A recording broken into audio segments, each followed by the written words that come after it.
Alright, this is Mrs. Clark, and welcome to my video on finding ratios and finding an angle. So this is how we're going to use trigonometry, those three basic trig functions, sine, cosine, and tangent, to find a missing angle. So we're going to practice setting up the ratios using sine, cosine, and tangent, and then we're going to actually learn how to solve them for a missing angle. So we're going to end up cutting this right down the middle, 2 separate pages in your notebook. So let's do that, and then we'll focus on the finding the ratio first.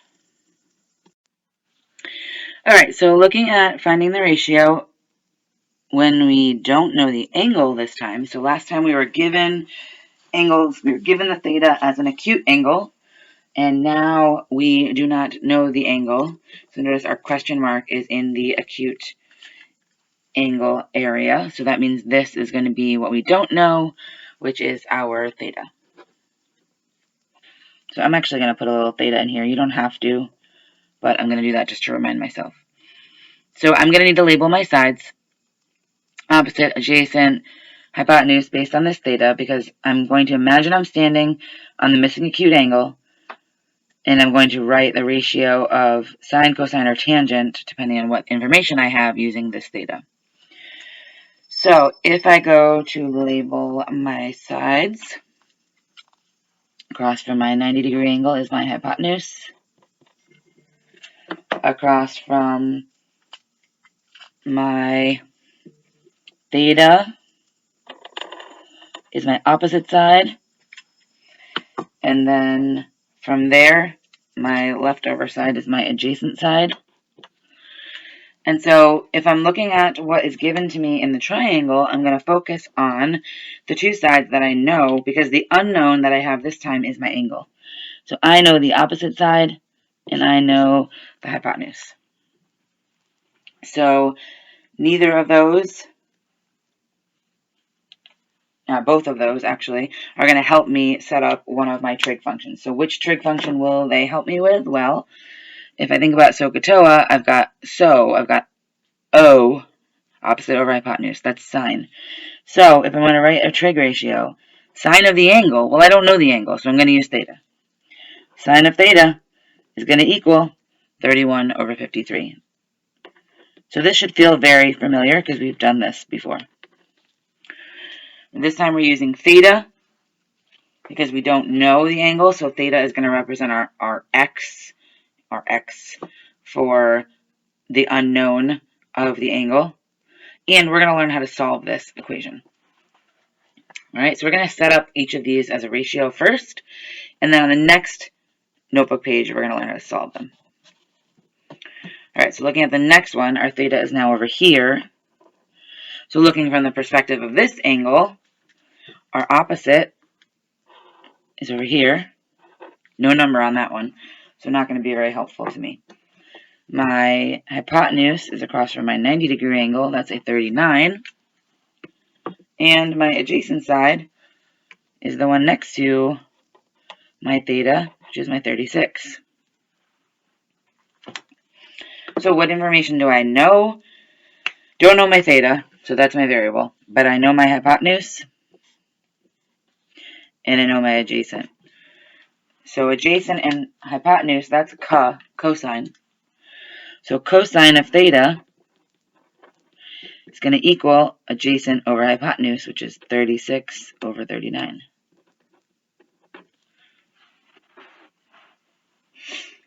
All right, looking at the third example, my theta is over here. Across from the theta, our opposite is 9. Across from the 90, our hypotenuse has nothing, so that's not very helpful. And then adjacent to our theta, the adjacent leg is 32. So I have numbers on the opposite and the adjacent. So that's OA. So that's tangent. So tangent of theta equals opposite over adjacent, so 9 over 32.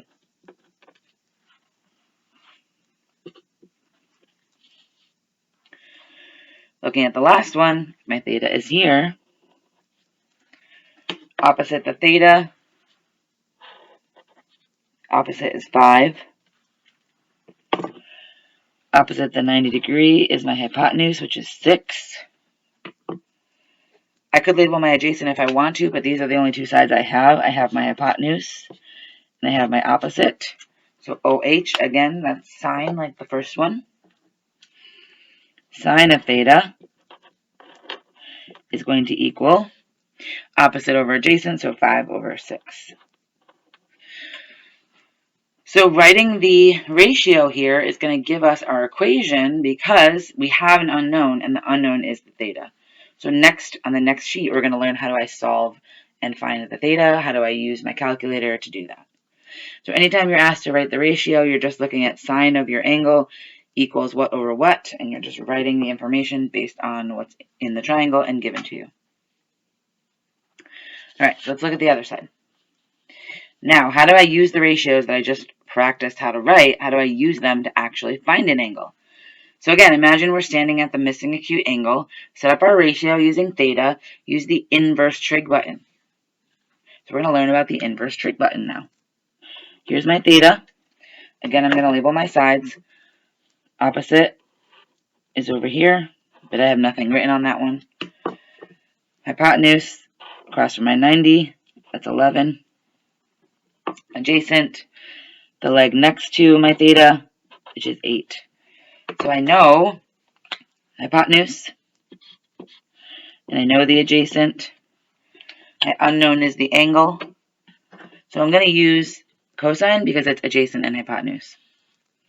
So cosine of my theta is going to equal adjacent over hypotenuse, so 8 over 11.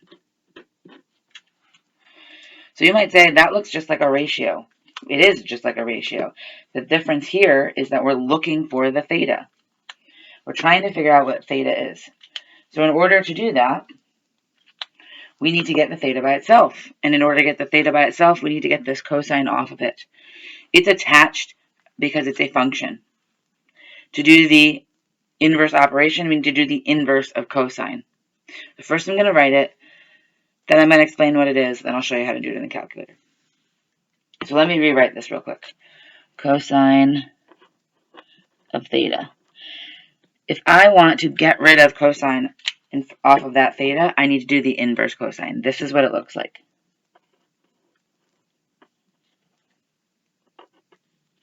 It's a cosine with a -1.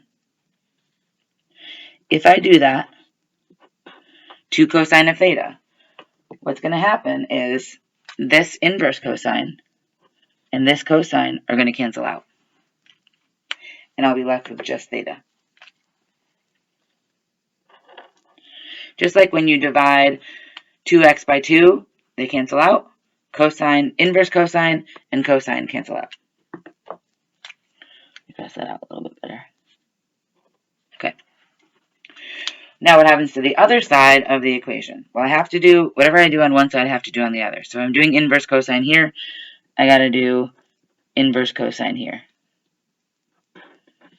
So the other side of the equation had an 8 over 11, so I'm going to put that in here. This part, I need to put into the calculator.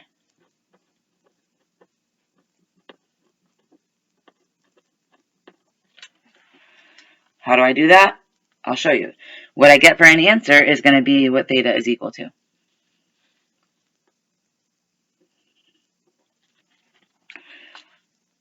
So let's do that. Let me grab my calculator. Let me show you how to do this. Now you may have already noticed, maybe not, that the calculator has these cosine, tangent, and sine buttons. But look right above it. Sine -1, cosine -1, tangent -1.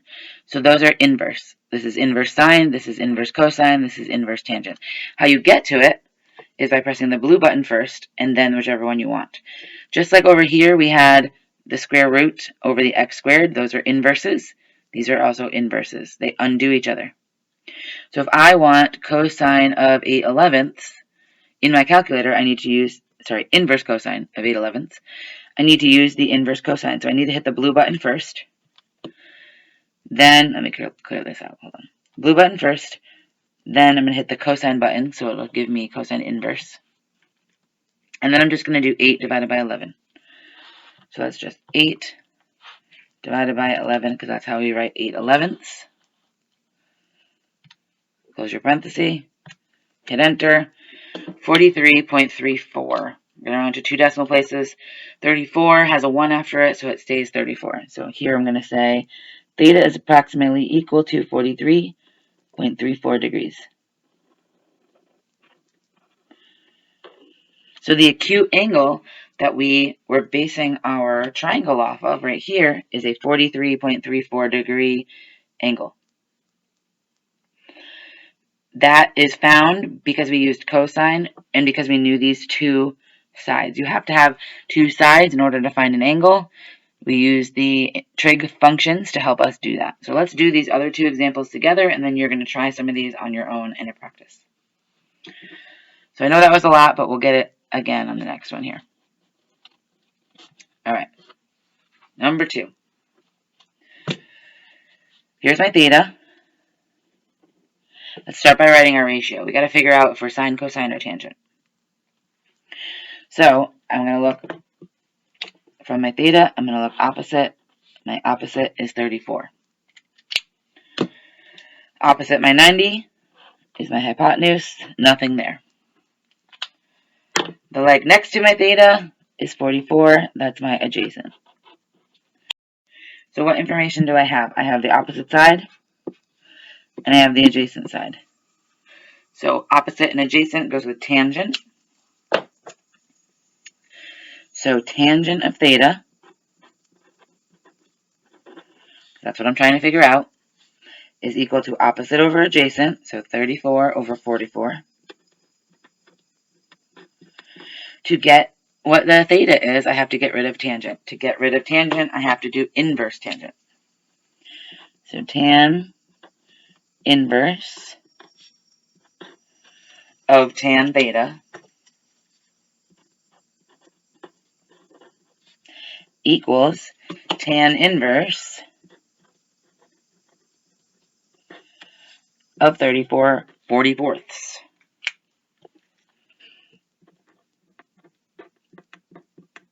I basically did the tan inverse of this side is equal to the tan inverse of that side. What I get here is tan inverse cancels out tan. So I'm left with just theta. Theta is going to be approximately equal to whatever tan inverse of 34 over 44 is. So again, we're going to put this in the calculator. We're going to get an answer, and that's going to be the degrees that our theta is. So let's do that. So I need to do inverse tangent, so I'm going to do second tangent, and I'll get tan negative 1. And then 34 divided by 44. Close my parentheses, hit enter. 37.694. 69 will say 69 because 4 doesn't have it round up. So theta is approximately 37.69 degrees.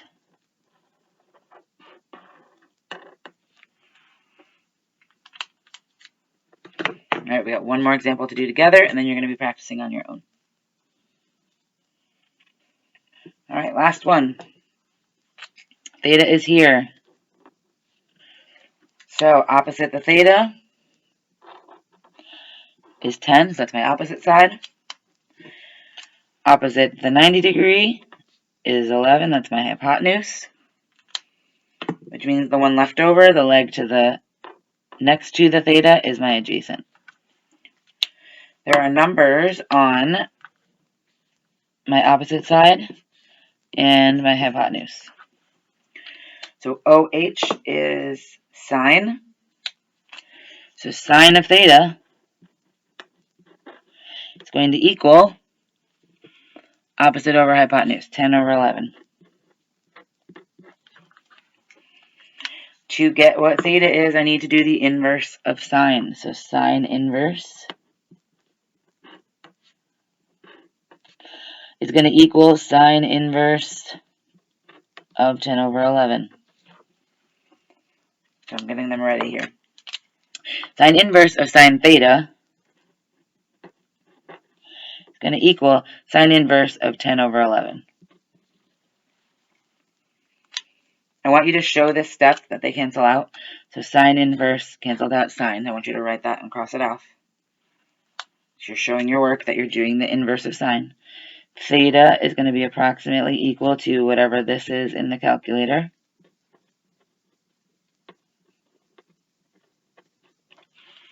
So let's do that. Sine inverse of 10 elevenths. So let's hear sine. So second sine to get sine inverse. 10 divided by 11. Close my parentheses. 65.380.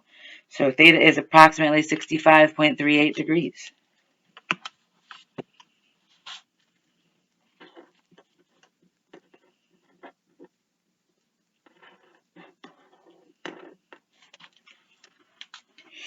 And there we have it. That's how we solve for theta. So we practiced writing the ratios. We practiced solving for theta using the inverse trig functions. Now you're going to practice writing the ratios, solving for theta. We've also learned how to use trig to solve for missing sides. So you're going to need to make sure you're reading the directions carefully to figure out if you're solving for a missing side or if you're solving for a missing angle. So go ahead and glue these into your notebook and then start your practice.